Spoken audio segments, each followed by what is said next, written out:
SGOV has been quietly outpacing a lot of high yield savings accounts out there. And if you notice that gap, you're not imagining it. Banks have been slow to move the rates down, but it doesn't mean that it's automatically your best move to chase the better number. Now, right now, there are really three places fighting for your part cash. We got the high yield savings account on one end, we got SGOV, which is an ETF, and we got a money market fun. Now, they all look similar on the surface. They're safe, boring, steady, but they behave differently depending on what you actually need your money to do. So, by the end of this video, you're not just going to know which one pays the most today, you're going to know which one actually fits your specific situation with examples. So, this is not about squeezing every last dollar out of the interest. It's more about the matching the account to the job the money has to do. Now, let's say that you've got $30,000 sitting in cash right now and you want to make the most out of it.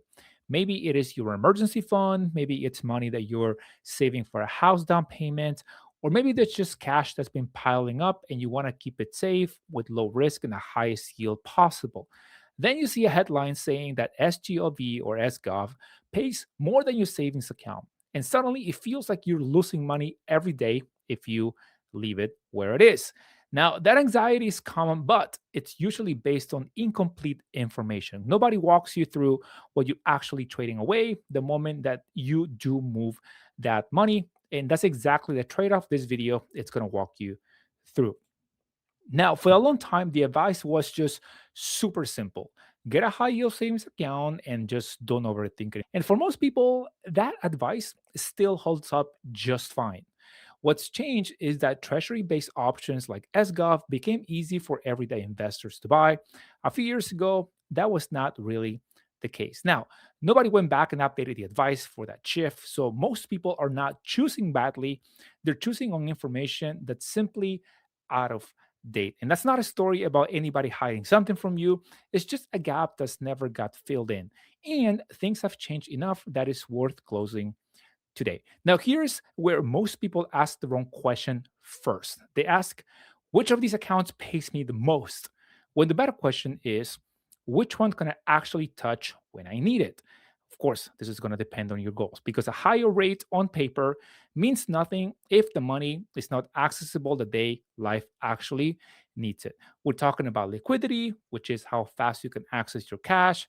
We're talking about tax treatment, huge for people that have a lot of mass slash cash sitting in one of these accounts. And of course, stability, which all move somewhat independently of the interest rate you see advertised. Now, optimizing purely for interest is exactly how people end up with the wrong money sitting in the wrong account. And I want to say this upfront because for most people, a solid high yield savings account is still the right answer in my personal estimation. So this video is about the specific cases where that's not longer the case and that's not true for you anymore. So if we think of parking our car, a high yield savings account is like parking right outside your front door. Instant, no extra steps, right away. I love doing that. Now, SGOV is more like a garage that is a block away. It holds short term US Treasury bills directly, and it's still extremely safe. You just need a couple of more steps to get your car out. Now, a money market fund is a shared lot with other cars in it, pulling cash from a lot of investors into a mix of short term, low risk holdings. Now, all these are safe parking. Bear that in mind. The difference is entirely about how much friction stands between you and your money. Now, let's pop the hood on each of these. Your high yield savings account pays whatever variable rate the bank decides to set, and the bank can change it at any time, often without much notice. Now, SGOV holds actual treasury bills directly, so its yield or its interest tracks short term treasury rates almost exactly. Part of why it's been outpacing a lot of high yield savings accounts lately. Now, money market funds, on the other hand, are where people get tripped up a little bit. Now, this is because not everyone is the same. Treasury only funds like Vanguard's VUSXX or Fidelity's FZFXX hold mostly what SGOV holds, while a default sweep fund usually doesn't. Now, I like knowing exactly what's inside something before I trust them with my own money. And that distinction is exactly why the tax question next actually matters. Many high yield savings accounts are currently paying less than the top SGOV and money market yields. Let's say on a balance like $30,000, that gap compounds into real dollars every year, not the kind of thing that you brush off as pocket change.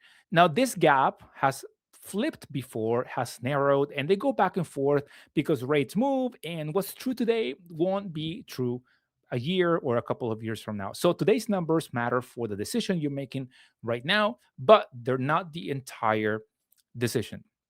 So here's the part that almost nobody explains clearly, and it's the whole reason SGOV can win, even when the sticker rate looks close.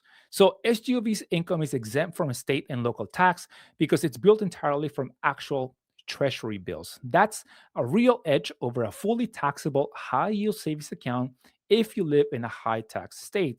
The gap can be bigger than the headline numbers suggest. Now, money market funds, on the other hand, complicate this a little bit because they're not just one thing. A treasury only fund gets close to that same tax exemption, while a fund holding repurchase agreement or corporate paper gets little or none of it. So the real comparison is not really three options, it's really two options: state tax exempt or fully taxable. Check which bucket your fund actually falls into. So when are these accounts actually worth it? If you're under roughly $10,000 to $20,000 in a no tax or low tax estate, personally, I wouldn't really bother that much because the dollar difference is just so small. If it's gonna mean an extra $10 or even $100 a year, now once you're sitting on 50K or more, now you start having a lot of mass in your cash, or you're in a high tax state like California, New York, New Jersey, that gap turns into real money, often 150, $400 or more a year. So it's not just coffee money. And of course, the more money you have, then the more it starts increasing. So there's no single magic number here. It's your balance and your tax bracket together, not either one alone. And if you're not clearly on one side of that line, the honest answer is just keep it in a high yield savings account and don't sweat it. So let's put this into a real number in a real scenario. So let's say that we have our friend Maria. She's got $40,000 in cash that she will not need for 6 to 12 months, and she lives in a high tax state. Now, if she splits the money, she puts it maybe in a high yield savings account for instant access, the rest in SGOV for the tax adjusted yield. She nets meaningfully more per year than leaving it all in one account. Now, of course, the context changes everything here because in a no tax state like Texas or Florida, that exemption doesn't really help you at all at any balance. In a high tax state, it starts to matter around $10,000, which lines up with the threshold that we just talked about. So the right answer depends on your state and the job your money is needed to do, not just the interest rate that you see. At the end of the day, use whatever fits your specific situation. This is simply what fits mine. So let's line up all of these side by side. On access speed, a high yield savings account is usually fastest. SGOV needs a trade plus the next business day settlement. And money market funds vary. A treasury only fund can be nearly just as fast as your high yield savings account. Now, on tax treatment, SGOV is largely estate tax exempt. A high yield savings account interest is fully taxable, and money market funds split down the middle depending on what they hold. Now, on stability, all three are considered very safe, though safe means something slightly different in each of these cases. So there's no single overall winner. There are three different tools built for three different jobs. Now, this all comes back to the same core idea: match the account to the job the money actually has. Same day money belongs somewhere fast and simple, even if it technically pays just a little less. Money that you will not touch for months can afford to chase the better tax adjusted yield because speed is not really the priority for that portion of the money.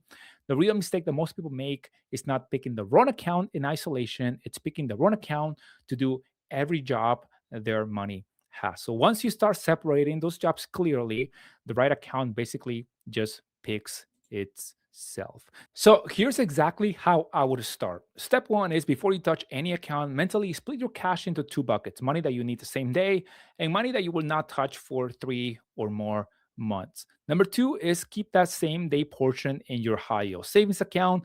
Don't overthink this part. It's super simple and easy win. That's just half of the decision.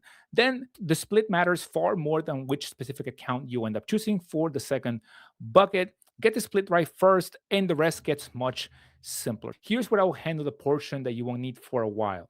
Step three is check two things before assuming that SGOV automatically wins: your state tax rate and whether your money market fund actually holds treasuries. For example, VUSXX and FZFXX do. A default sweep usually does not do this. Now, step four is revisit this every couple of months, since the gap between these three has flipped before and will flip again at some point. If you want to actually get started today, here's exactly what I would do. My personal high yield savings account recommendations are going to be in the description of this video. If SGOV or a treasury money market fund fits your situation, they're easy to open right inside of the existing Fidelity, Vanguard, or your Schwab account, or feel free to open one through the broker linked in the description of this video as well. At the end of the day, this decision is entirely personal to your numbers, your state, and your timeline. So pick what fits your situation. With that being said, thank you guys for being here. I appreciate you, and I'll see you guys on the next one.